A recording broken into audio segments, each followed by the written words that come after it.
చెడుతనమును విసర్జించువాడు న్యాయము జరగపోవుట యెహోవా చూచెను, మధ్యవర్తి లేకుండా చూసి ఆశ్చర్యపడిను. కాబట్టి ఆయన బాహువు ఆయనకు సహాయము చేసెను. ఎందుకంటే మానవుల నాశనానికి ఎప్పుడైతే నిర్దేశింపబడినారో, అంటే దేవుడి ఇక్కడ మనం చూస్తున్నాం, నా వైపు చూడాలి. చివరగా ఆయన పరలోకములో ఉన్నాడు. పరలోక మహిమను ఎందుకు విడిచిపెట్టాడో తన కారణాన్ని మనం చూస్తూ ఉన్నాం. తన శక్తిని ఎందుకు విడిచిపెట్టాడో మనం చూస్తూ ఉన్నాం. కాబట్టి ఆయన పరలోక రాజ్యములో తన మహిమను ఎందుకు విడిచిపెట్టాడంటే, ఆయన భూలోకములో చూసినప్పుడు ప్రజలందరూ కూడా ఎలా ఉన్నారంట? దరిద్రులుగా ఉన్నారు. ఇలాగ మనం చూస్తాం, వరుస వాయు లేకుండా ప్రజలు ఏ విధంగా, ముసలోడు ముతగోడు అని లేకుండా ఏ విధంగా వెచ్చలవిడిగా ప్రజలు తిరుగుతూ ఉన్నారు. ఎట్లాంటివన్నీ కూడా ఆకాశం నుండి చూసి ఈ ప్రజలు బహుగా చెడిపోతూ ఉన్నారు. వీరి యొక్క స్థితి నాశనానికి వెళ్ళిపోతూ ఉంది. వీరు నిత్య నాశనానికి వెళ్ళిపోతూ ఉన్నారు. కాబట్టి నేను ఇక్కడే ఉండి ఈ సంతోషాన్ని సుఖాన్ని అనుభవిస్తే, నేను సృష్టించిన ప్రజలందరూ కూడా ఒకరోజు వీళ్ళందరూ కూడా ఎక్కడ ఉంటారు? నాశనం అయిపోతారు. కాబట్టి నాశనం అయిపోతారు. కాబట్టి నేను నా స్థితిని విడిచిపెట్టి ఒక పేదవాడిగా వాళ్ళలోకి నేను వెళ్ళాలి. కాబట్టి అందుకనే ప్రభు అయిన యేసుక్రీస్తు వారు తనకున్న ఆస్తిని విడిచిపెట్టాడు, తనకున్న అంతస్తుని విడిచిపెట్టాడు, తనకున్న సౌకర్యాన్ని విడిచిపెట్టాడు. అన్నీ కూడా విడిచిపెట్టి ఒక నిరుపేదగా మన మధ్యలోకి వచ్చి ఆయన నీ కొరకు నా కొరకు ఆయన అనేకమైన మంచిని బోధించి చివరికి తన రక్తాన్ని మన కోసం ధారపోశాడు. అంటే ఆయన సౌకర్యవంతమైన జీవితాన్ని కోరుకున్నట్లయితే మనము కూడా నశించిపోయే వారిలో ముందు ప్రియమైన వారు. కాబట్టి అందుకనే నువ్వు సౌకర్యవంతమైన జీవితాన్ని కేవలం నీ కొరకు, నీ కుటుంబం కొరకు బ్రతుక్కో. ప్రియా సహోదరి సహోదరుడా, నా తమ్ముడు బాగోవాలి, నా అక్క బాగోవాలి, నా స్నేహితుడు బాగోవాలని మనం బ్రతకాలి ప్రియమైన వారు. కొంతమంది ఫ్యామిలీస్ మనం చూస్తే, కొన్ని క్యాస్ట్లో మనం చూస్తే, ఎవరైనా వారి క్యాస్ట్లో ఎవరైనా కొంత దరిద్రత కలిగి ఉంటే ఆ బాగున్నవాడు వాళ్ళందరికీ ఏం చేస్తాడు? సహాయం చేస్తాడు. వాడు కూడా లిఫ్ట్ ఇస్తారు. కానీ మనం ఎలా ఉంటామంటే, సముద్రవాన్ని ఒక ఆయన 2 బకెట్లు పట్టుకెళ్ళి ఆ 2 బకెట్లు అక్కడ గుమ్మరించాడంట. గుమ్మరిస్తే ఆ గుమ్మరించిన అవి ఏంటవి? పీతలు. అవి బ్రతకాలంటే సముద్రంలోకి వెళ్ళాలి. ఒక పీత అలా సముద్రంలోకి వెళ్ళడానికి ప్రయత్నం చేస్తే ఇంకొక పీత దాన్ని వెనక్కి లాగుతుందని, దాన్ని లాగుతుంటే ఇంకో పీత దాని వెనక్కి లాగుతుందంట. అంటే ఇవన్నీ కూడా నేను చచ్చిపోతే నువ్వు చచ్చిపోవాలి, నేను నాశనం అయిపోతే నువ్వు నాశనం అయిపోవాలి. కాబట్టి నేను వెళ్ళకుండా ఉంటే నువ్వు కూడా వెళ్ళకూడదని ఒక పీతను ఒకటి లాక్కుండా ఏది కూడా బ్రతకడానికి ఏమి కూడా ప్రయత్నం చేయట్లేదు. మన స్థితి కూడా అలాగనే ఉంటుంది ప్రియమైన వాళ్ళు. ఎవరైనా మనలో బాగా వృద్ధి చెందుతుంటే వాడు తోకట్టుకుని ఏం చేస్తుంటాం? మనం లాగుతూ ఉంటాం. అంటే వాడు వెళ్ళడం, మనం వెళ్ళడం. చూడండి, గడ్డిబెట్టి కాడ కుక్క అది తిందంట, ఏ కుక్కనే రానివ్వదంట. కాబట్టి అలాగూ మన బ్రతుకులు ఉండకూడదు. ఎదుటివారు బాగోవాలి, వారు బాగుంటే నేను బాగుంటాం. ఎదుటివారి కుటుంబం బాగుంటే నా కుటుంబం కూడా. ఒకవేళ ఎవరికైనా మన పక్కింటి వాడికి ఆహారం ఉందనుకోండి, మనకు కూడా ఆహారం దొరుకుతుంది. మన పక్క చేను పచ్చగా ఉంటే మనకు కూడా ఏదో ఒక రోజు మనకు కూడా అది ఆహారంగా ఉంటుంది. అంతేగాని చెట్లండి ఎండిపోయినాయి అనుకోండి, ఎవరికైనా పళ్ళు పలవేలు ఏముంటాయి మన ఇంట్లో ఒకవేళ ఆ పళ్ళు ఉన్నాయనుకోండి, దారంటే వెళ్ళేవాడు ఎవరైనా కోసుకుని తింటాడు, వాడు ఆకలి తీరుతుంది. కాబట్టి ప్రతి ఒక్కరు కూడా, లేకపోతే మనుషులు ఎవరు కోసుకోకపోతే పక్షులలో. ఇప్పుడు అన్నపూర్ణ గారు ఎక్కడికి వెళ్ళారు? హైదరాబాద్లో మామూలుగా ఒక నెల ఉంది. ఆవిడ కాయలు కాసేసి మొత్తం సీతాఫలకాయలు అన్ని కాయేసినాయి. కాబట్టి ఒకవేళ మమ్మల్ని చూసి భయపడి ఎవరు కొయ్యలేదు. కానీ ఎవరికి ఆహారంగా ఉన్నాయి? పక్షులు ఎంతో సరదాగా అన్ని కూడా తిన్నాయి. అంటే మేము తినకపోయినా పక్షులు తెల్లవారి దగ్గరకు వచ్చి కోతలు కూసేవి. ఆ కోతలు కోస్తుంటే నాకు ఎంతో సంతోషం వేసింది. అంటే మనుషులు తినకపోయినా పక్షులకి ఆహారమైన మన పెరట్లో దొరికింది. అంటే ఆ కాయలు లేకపోతే పక్షులు ఎక్కడికి వస్తాయో రావు. అలాగే అందరూ బాగుండాలి, మనము కూడా బాగుండాలని ఒక ఆలోచనతో మనము బ్రతకాలి ప్రియమైన వాళ్ళ.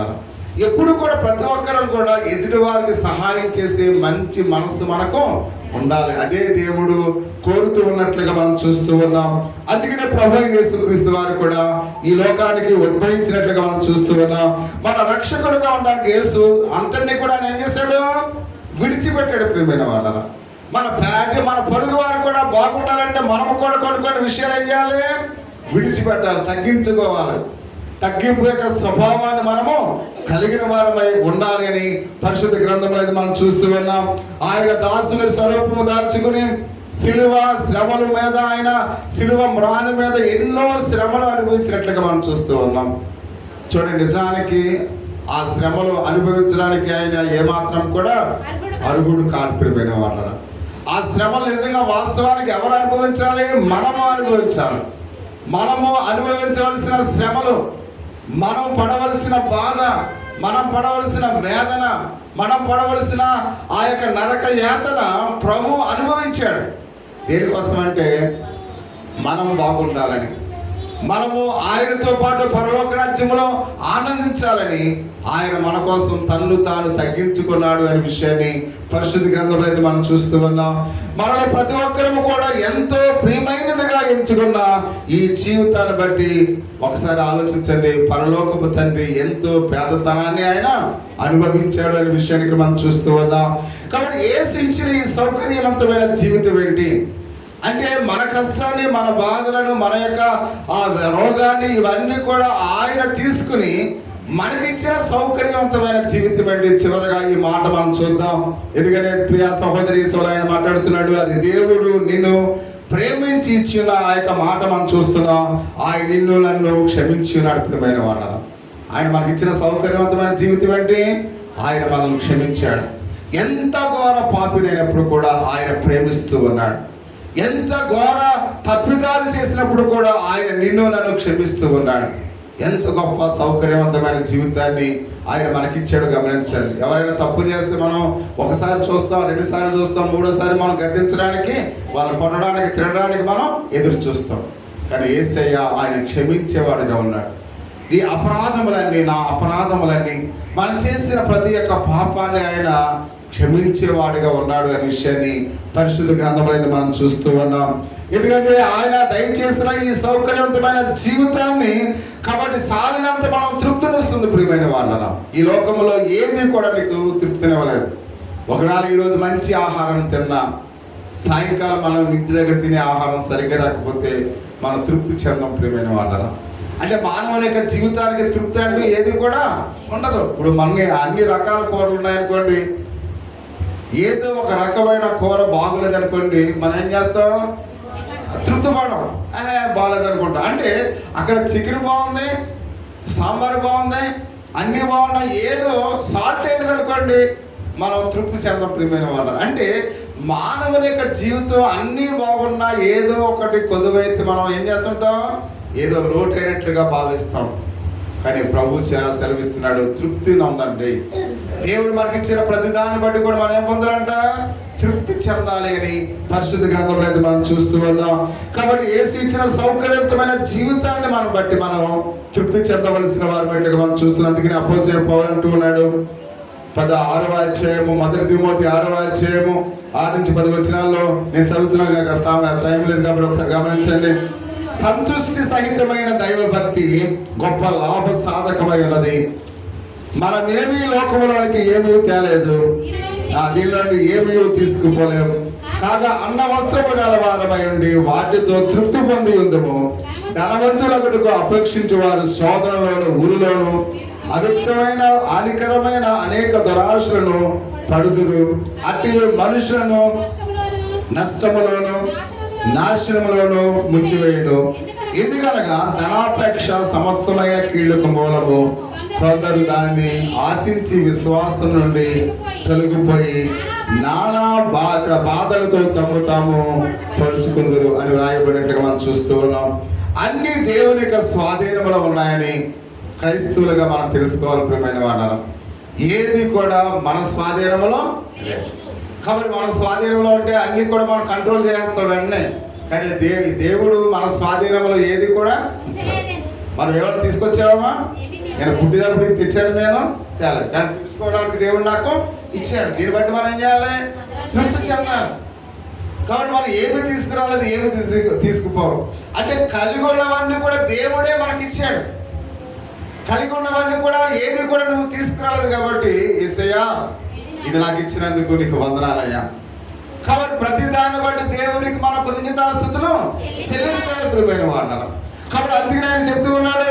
కాబట్టి దేవుడు ఆశపడుతున్నాడు, ఎందుకంటే మనము ప్రతిదీ కూడా ఆయన ఇచ్చాడని నీ మాట ఉండాలి ప్రియమైన వాళ్ళ. దేవుని బట్టి నువ్వు సాక్ష్యాన్ని చెప్పాలి, దేవుని బట్టి నువ్వు కృతజ్ఞతాస్తుతులు చెల్లించాలి. కాబట్టి మనం కలిగి ఉన్నవన్నీ కూడా ఆయనే మనకి ఇచ్చాడు. కాబట్టి మనం ఏమి తీసుకురాలేదు, ఏమి తీసుకుపోం కనుక ప్రతి దాన్ని బట్టి కూడా మనం ఏం చేయాలంట, తృప్తి చెందవలసిన వారమైనట్లుగా మనం చూస్తూ ఉన్నాం. ఇద్దరు దేవాలయానికి వెళ్ళారంట. ఒక ఆయన ప్రార్థన చేస్తూ ఉన్నాడంట, ప్రభువా నాకు అది ఇచ్చేవా కార్యవలదయ్యా ప్రభువా అని ప్రార్థన చేస్తున్నాడు. ఒక అతనికి 2 కాళ్ళు లేకుండా మోకరించి, ప్రభువా నీకు వందనాలు ప్రభువా, నువ్వు సమస్తాన్ని ఇచ్చావు ప్రభా, ఆకలేస్తే అన్నం పెడుతున్నావు అంటే, ఈ అన్ని కలిగి ఉన్నవాడు కారు కోసం అడిగేవాడు లేచి మెలకు వచ్చి ఇలా చూస్తే ఆ 2 కాళ్ళు లేవంటే అతనికి. 2 కాళ్ళు లేకపోయినా ఏం చేస్తున్నాడు, ప్రభువుని స్తుతిస్తూ ఉన్నాడు. కాబట్టి అతడు అన్నాడంట మామూలుగా, నీకు 2 కాళ్ళు లేకపోయినా దేవుడిని స్తుతిస్తున్నావు ఏంటంటే, నా ప్రాణాన్ని ఉంచినందుకు నేను దేవుణ్ణి స్తుతిస్తూ ఉన్నాను. నా 2 కాళ్ళు లేకపోయినా నాకు దేవుడు నా ప్రాణాన్ని ఇచ్చాడు అంటే, ఆ ప్రాణాన్ని బట్టి దేవుడిని ఏం చేస్తున్నాడు, స్తుతిస్తూ ఉన్నాడు. వీడికి అన్ని ఇచ్చిన కారు లేదని ఏం చేస్తున్నాడు, ప్రభు అనే మరి దేవుని మీద నింద వేస్తున్నాడు. అంటే అలాంటి తృప్తి లేని జీవితాన్ని మనం ఎప్పుడు కూడా జీవించాలి. అంటే ప్రతి దాన్ని బట్టి కూడా తృప్తి చెందాలి. మనకున్నవి ఏదైనా కానీ ఏది ఇస్తే దాన్ని బట్టి మనం ఏం చేయాలి, తృప్తి చెందవలసిన వారమైనట్లుగా మనం చూస్తూ ఉన్నాం. ఒక ఆయన ప్రతి ఒక్కరు కూడా మామూలుగా ప్రతి ఒక్కరు కూడా క్యారేజీలు పట్టుకెళ్ళి పనిలోకి వెళ్తే, ఒక ఆయన రోజు అందరూ కూర్చున్న అక్కడ కూర్చోకుండా ఒక తాడి చెట్టు దగ్గరికి వెళ్ళి కూర్చుని భోజనం చేసేవాడంట. ఏంట్రా అక్కడ కూర్చున్నాడంటే, మాసం కూడా మీరు అందరూ అడుగుతారని నేను మీ దగ్గర కూర్చుంటా లేదని వాడంట. కాబట్టి ఒక రోజు వీళ్ళు అసలు ఏంటి మనం అందరూ ఎక్కడ కూర్చుంటే అక్కడికి వెళ్ళి కూర్చున్నాడంటే ఒక ఆయన వెళ్ళి వెనకాల నుంచి వస్తే గింజనము, ఒక పచ్చిమిరగా, ఒక ఉల్లిపాయ ఉందండి. రోజు దాన్నే కొరుకుతున్నాడంట. అప్పుడు చూసి వాళ్ళందరూ కన్నీళ్ళు తెచ్చుకున్నారంట. అంటే ఆ ఉల్లిపాయ, ఆ యొక్క పచ్చిమిరకాయ అందరిలో తింటే వీళ్ళు అవమానిస్తారేమని ప్రతిరోజు ఏం చేస్తున్నాడు, ఆ చెట్టు చాటుకి వెళ్ళి తింటాడు ప్రియమైన వారు. అంటే దాన్ని బట్టి అతను ఏం చేస్తున్నాడు, తృప్తి చెందుతూ ఉన్నాడు. కాబట్టి మన జీవితాల్లో మనం కలిగి ఉన్న వాటిని బట్టి మనం ఏం చేయాలి, తృప్తి చెందాలి. అంటే ఏది కూడా ఆ గింజనం కూడా దేవుడే ఇచ్చాడు, ఆ ఉల్లిపాయ పచ్చిమిరకాయ కూడా ఆయనే ఇచ్చాడు. ఒకవేళ అవి కూడా లేని అనాథులు అనేక మంది ఉన్నారు ప్రియా సహోదరి సహోదరుడు. అంటే దేవుడు ఇచ్చిన ప్రతి దాన్ని బట్టి కూడా మనం ఏం చేయాలంట, తృప్తి చెందవలసిన వారమై ఉన్నాము అనే విషయానికి మనం చూస్తూ ఉన్నాం. సమస్తానికి మూలమైన దేవునికి మనము కృతజ్ఞతాస్తుతులు చెల్లించాలి ప్రియమైన వారరా. అలాగే మనం కలిగి ఉన్న వాటిని బట్టి మనం ఏం చేయాలి, సంతోషించాలని దేవుడు కోరుతూ ఉన్నాడు. నువ్వు కలిగి ఉన్నవన్నీ కూడా, దేవా ఇది నాకు ఇచ్చినందుకు నీకు వందనాలు ప్రభువా అంటే, ప్రజలందరూ కూడా మనం కలిగి ఉన్న వాటిని అన్నింటిని బట్టి కూడా ఏం చేయాలనుకుంటాడు, ఆయన సంతోషించాలి. ఎందుకంటే ఇవి లేని వారు సమాజంలో అనేక మంది ఉన్నారు. ఈ సౌకర్యం లేని వారు అనేక మంది ప్రజలు ఉన్నారు. వాళ్ళు కంపేర్ చేసుకోవాలి. అంతేగాని మనం ఏం చేస్తాం, అమ్మా ఉన్న వాళ్ళని బట్టి కంపేర్ చేసుకుంటాం. కాబట్టి ఉన్న వాళ్ళని బట్టి కంపేర్ చేసుకోకండి. మనం ఎప్పుడు కంపేర్ చేసుకుంటే దేవుని సంతోషిస్తాం, మనకన్నా పేదవాడిని చూసి. ఒకవేళ మనకు మోటార్ సైకిల్ ఉందనుకోండి, ఆ సైకిల్ చూసి కంపారిజన్ చేసుకోండి. వాడికి సైకిలే ఉంది, నాకైతే మోటార్ సైకిల్. అంటే దేవుడు నన్ను ఎంతగానో ప్రేమిస్తూ ఉన్నాడు. అంటే ప్రతి దాన్ని బట్టి మనకన్నా పేదవాడిని చూసుకోవాలి.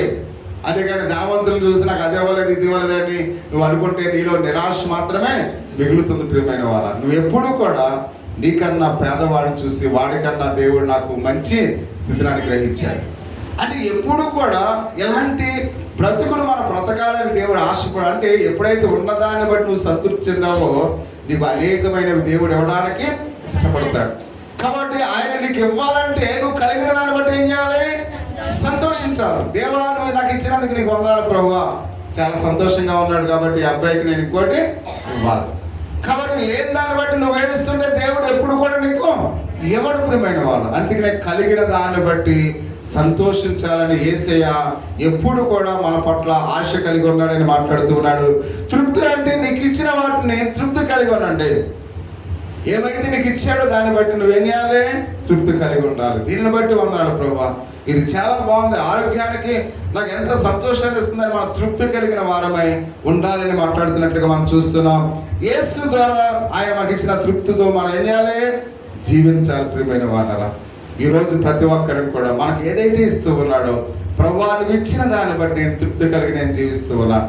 కాబట్టి అందుకనే ఇక్కడ మనం ఎప్పుడైతే అటువంటి తృప్తి మనలో ఉందో ఆయన ఊహించే వాటికన్నా అత్యధికమైన మేలు మనకు ఇస్తారు. ప్రియమైన వాళ్ళు, అందుకనే తృప్తి అనేది ప్రతి వారి యొక్క జీవితంలో ఉండాలి. తృప్తి లేని వాడికి చూడండి, ఇప్పుడు 2 రకాల మనుషులు ఉంటారు. చివరిగా ఈ మాటతో ముగించుకుందాం. 2 రకాల మనుషులు ఉంటారు. కొద్దిగా చినుకులు వస్తున్నాయి అనుకోండి, సపోజ్ ఇప్పుడు శ్రీనగర్, అరే మన ఊర్లో ఎలా ఉందిరా అంటే ఏదో కొద్దిగా చినుకులు పడుతున్నాయండి అంటాడు. ఒకవేళ ఇంకొకరిని ఎవరికైనా పోతే అయ్యి బాబోయ్ ఎంత వర్షం వచ్చేస్తుందని అంటాడు.